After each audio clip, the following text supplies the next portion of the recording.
পুজোর ঢাকে কাঠি। নেতাজি ইন্ডোরে পুজো কমিটিগুলির সঙ্গে বৈঠক সেরে ফেললেন মুখ্যমন্ত্রী মমতা বন্দ্যোপাধ্যায়। পুজোর বাকি আর পাক্কা 60 দিন, কিন্তু প্রস্তুতি পর্বে বারবার বাদ সাধছে বৃষ্টি।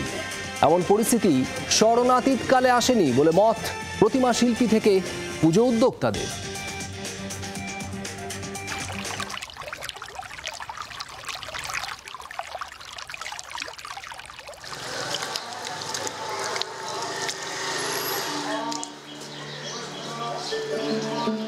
আনুমানিক 290 বছর আগে কলকাতার শোভাবাজার এলাকায় গড়ে উঠেছিল কুমোরটুলি,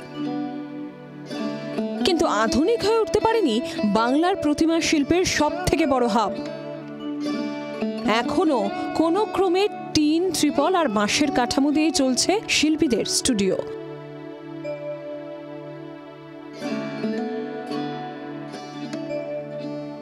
ছাদ থেকে জল পড়ে প্রায়শই গলে যাচ্ছে প্রতিমার কাঁচা মাটি। প্রায় 450 শিল্পী এইভাবেই প্রজন্মের পর প্রজন্ম কাজ করে চলেছেন। তাদের কাছে জুলাইয়ের রেকর্ড বৃষ্টির ধারা বড় চ্যালেঞ্জ। স্মরণাতীতকালের মধ্যে কলকাতার সব থেকে বৃষ্টিবহুল মাস হল জুলাই। 1 জুন থেকে আজ 31 জুলাই পর্যন্ত সার্বিক গড় বৃষ্টিপাত 923 মিলিমিটার। এতেই চিন্তার ভাঁজ উদ্যোক্তাদের কপালে। সেপ্টেম্বরের 28 তারিখ যদি সপ্তমী হয়, তাহলে প্রতি বছরের ট্রেন্ড মেনে মানুষ হিসেব মতো 21 বা 22 সেপ্টেম্বর থেকেই ঠাকুর দেখতে বেরিয়ে পড়বেন। এই অবস্থায় প্রতিকূল এই প্রাকৃতিক পরিবেশের মধ্যে এবং কুমারটুলির সেই মান্ধাতা আমলের পরিকাঠামোর মধ্যে সবকটি মণ্ডপে ঠাকুর পৌঁছে দেওয়া যাবে তো? এটাই এই মুহূর্তে কুমারটুলির কাছে সবথেকে বড় প্রশ্ন। এত বছর ধরে কাজ করছি, এই বছর বৃষ্টি যেন অসুরের একটা বিশাল ভূমিকা পালন করছে। মানে এত বৃষ্টি আমরা কিন্তু আমার লাইফে আমি যতদিন কাজ করছি দেখিনি। এতে করে কি হচ্ছে, আমাদের কাজের অনেক পিছিয়ে পড়ছি আমরা। কুমারটুলির উন্নয়নও হয়নি, কারণ আমাদের সেই টিনের চাল, ছেঁড়া প্লাস্টিকের নিচেই কাজ করতে হচ্ছে।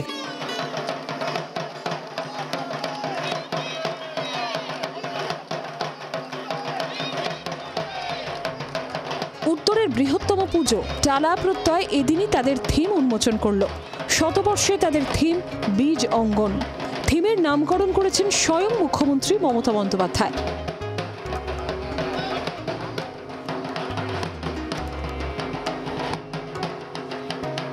শতবর্ষে টানা প্রত্যয় যেদিন তাদের থিমের নাম উন্মোচন করলো, ঠিক সেদিনই কলকাতার মাথার উপর আকাশ জুড়ে ঝমঝমিয়ে বৃষ্টি। তার জেরে আশপাশের এলাকায় জমে গেল জল। যদিও দমছেন না উদ্যোক্তারা, দমছেন না শিল্পী। শিল্পী বলছেন তিনি এ ধরনের পরিস্থিতি সামাল দিতে তৈরি, আর উদ্যোক্তারা বলছেন যত খুশি বৃষ্টি আগে হয়ে যাক, পুজোর সময় যেন এক ফোঁটাও বৃষ্টি না হয়। একদমই টেনশন নেই, কোটা কমপ্লিট হয়ে যাচ্ছে। মানে যে বৃষ্টিটা পরে হবার কথা ছিল, সম্ভবত সেটা এখনই হয়ে যাচ্ছে। প্রকৃতির কাছে আমরা ভীষণভাবে আশাবাদী।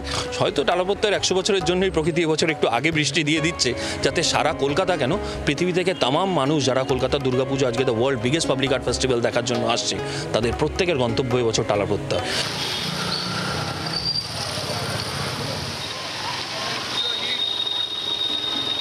সম্পূর্ণ উল্টো মত 75 বছরে পা দেওয়া বালিগঞ্জ কালচারাল পুজো কমিটির।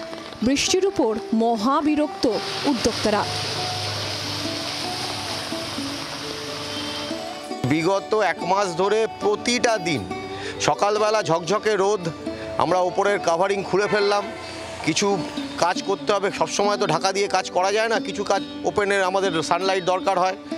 খুলে ফেলা হলো, হঠাৎ দুপুরবেলা একদম কালো করে পুরো আবার ঝেঁপে বৃষ্টি। তো কি বলবো, খুবই অসুবিধা হচ্ছে। সমস্ত পরিস্থিতি মোকাবিলা করে এই ধরনের প্রাকৃতিক প্রতিকূলতা সামাল দিয়ে শেষ পর্যন্ত পুজোর আবহ তৈরি করে ফেলা যাবে কিনা, এটা এই মুহূর্তে সব থেকে বড় চ্যালেঞ্জ। জি 24 ঘন্টার জন্য ক্যামেরা জয়ন্তর সঙ্গে অয়ন, কলকাতা। বাংলার আওয়াজ, বাঙালির আবেগ, জি 24 ঘন্টা।